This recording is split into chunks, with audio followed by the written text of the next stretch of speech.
Better read than dead. The trial of Ned Kelly recreated here in the Old Melbourne Magistrates Court for RMIT University and Channel 31. I'm John Fain, welcome back.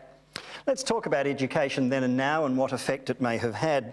Verity Bergman, as a historian, can you set the stage for us? Just general life and talking about class and ethnic tension and rivalry in Victoria in 1880. What was life like? For a large number of people, it was extremely hard. In particular, the rural poor in the northeast, people like Kelly and his family, the ex-diggers, the struggling selectors were in a terrible way. There'd been terrible floods in 1878, so it was the worst yield on record just 2 years previously. In 1879, the Lands Commission visited the area and they were appalled with the hardship and poverty that they discovered, and also the attitudes of the people that they interviewed, because these struggling selectors blamed the squatters for the fact that they were struggling. And so really important to appreciate about this time is the degree of polarisation and social conflict along basically class lines. And in a way that was more important than ethnic divisions. The poor selectors, there were a disproportionate number of Irish Catholics in the area, but the failure of selection meant that all classes of poor people suffered, and Ned's sympathisers were Protestants, even Anglicans, and it cut across those sectarian and ethnic divisions. So class and relationship to the land was really the major source of class conflict in this period, and it was not a generally prosperous working man's paradise that it's often been depicted as. Steve Dargaville, he's very often, Ned Kelly, described as a bit of a revolutionary. May he have been the equivalent of a modern militant trade union leader? I wouldn't say so. Ned Kelly clearly was the subject of a lot of persecution, not just only in terms of his trial, but for a lot of the things that were occurring in his time, the Lands Act, the interventions with his family and so on. But in terms of the thesis today, clearly the establishment of the Working Men's College, the support of the trade union movement in Victoria to establish the college was all about equipping the agrarian poor with skills so that they could better cope with the emerging industrial world. That was a worldwide trend. It just wasn't happening in Victoria, it was happening all around the world, and we shouldn't forget the role also of the Christian socialist sort of movement at that time, which was important in supporting working class people through the acquisition of skills. I wouldn't conclude that Ned Kelly, with further skills, would have avoided the social circumstances of his era.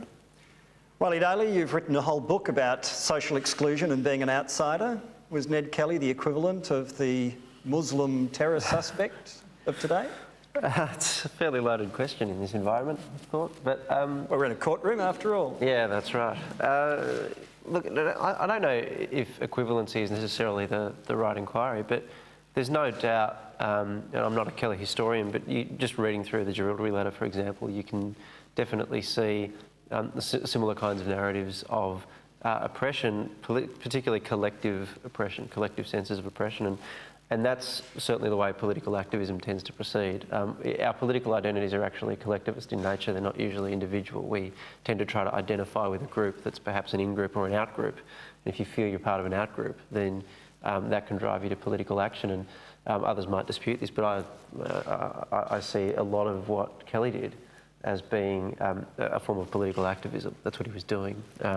And it was collectivist in nature. So to that extent, he perhaps does bear similarities with some of the suspects that we're talking about, although I'm not sure I would be prepared to stand up and call Ned Kelly a terrorist in the way that perhaps I'm being egged on to do. We could all be in contempt of this honourable court and end up sharing a cell. They're just next door. I've seen them. I've been in there. They're not very comfortable, no more now than they were then.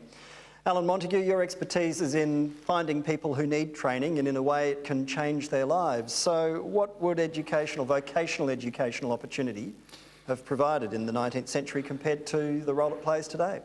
Well, I looked at bookkeeping and I thought maybe it's better to undertake bookkeeping to attack the banks from within, but we don't want to condone white-collar crime, so I moved away from that. I think that writing in correspondence, looking at the Jerilderie letter, I thought that he had a few stories to tell, so I looked at that to see if he could earn a living in that particular way. But I returned back to the trades. I thought, well, we could give him some fitting trades and some welding to make better equipment for him. He did nearly get his legs shot off at Glenrowan, and I think that we could have taught him how to do a lot of those things, and I think that it would have played a level playing field for him to earn some more dollars and lead a more successful life. A little bit of lateral thinking might have helped in his education too. He might have had some leg protection. Indeed. He was shot 6 or 26 times, depending what you believe from the historians, at the Glenrowan fight out, and that lasted 9.5 hours, and there he came out blazing with the guns, and not long after he was hanged, not far from here. Well, history may have changed. There are those who believe that he was festering for revolution, and we'll come to that in due course as well. John Rawlinson, a little bit of job training doesn't go astray these days, but I suspect back in Ned Kelly's time it may not have made all that much difference. How discerning would an employer have been then compared to now? Well, I think it's all about opportunity, and there's no doubt about it that Ned seems like he's a victim of time and circumstances in the environment, and the job opportunities that were around may not have necessarily suited Ned's level of education and skills. However, he did demonstrate good leadership attributes, obviously innovation and good metalworking skills. I don't think fashion would have been a career choice for Ned back then. But seriously, I think it's all about opportunity, and we don't think Ned had a lot of opportunity given the circumstances that he was in. Can you, I could use a very rude expression here, I don't think we could say in this august chamber that can you polish a turd, I would never say that. But given that there are some people who are unsuited to any role in the workforce, there are people who are suited to limited roles in the workforce, and there are people who seem to be able to do anything. What can you do? How far can you go in pushing someone into a position that they don't apparently seem to fit? Look, again, I think had Ned had the opportunity for education, training and skills development, two things happen. One is that it opens up greater opportunity. Ned would have also been in an environment where he would have been able to mix with and socialise with people that would have given him a different perspective on the world. So we really are to a certain extent victims of the environment that we're in, but also we all need to get exposure to the opportunities that exist in the job market. Well, that's, if we had a time machine, we could go back and redo Ned, and we could probably sort you well and truly out, young man. We really could. We should never forget how young Ned was at the time as well. But Margaret Gardner from RMIT, from the Vice-Chancellor's point of view, we've come a long way in 120 years. Where do you think we're going to be 120 years from now? 120 years from now, I think that, and I would hope that the opportunities for education are greater than they are at present, and that we have dealt with the issue that still many people from disadvantaged backgrounds have difficulty getting access to higher education. I think we're on the track, but I think we've still got a lot to do. So I'd hope we've solved that. And I think that there is no way I could possibly imagine what sorts of training, innovation, skills and education will be provided 120 years from now, because it is moving so fast that what we see now, I think, will bear very little relation to what we see 120 years from now. I bet you someone's going to come up with this brilliant idea of providing a free education for tertiary students. What are the chances of that? You could always hope that good ideas come around again. We're getting to the stage where back in Ned's day, a whole lot of people had no access to education. Some commentators say we're heading back there. What do you think?